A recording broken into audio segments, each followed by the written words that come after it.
ญาติโยมที่กำลังรับชมขณะนี้สิงโตที่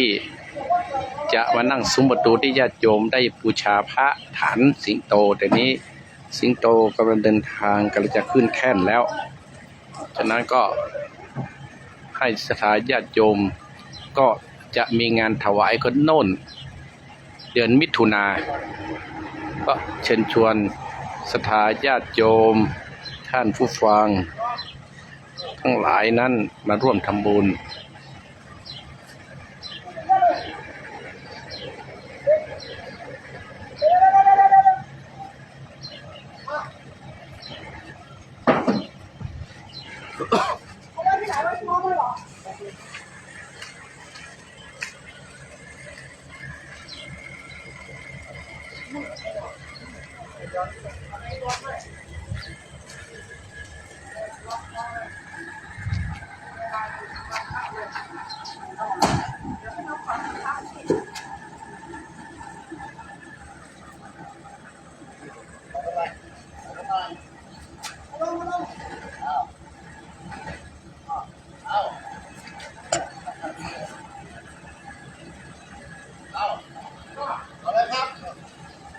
อาต้งหนีเนอะอาต้ง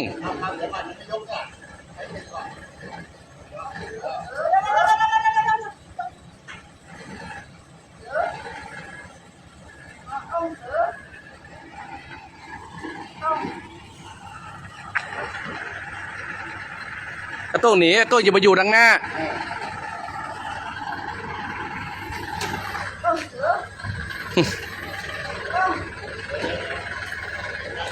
อืม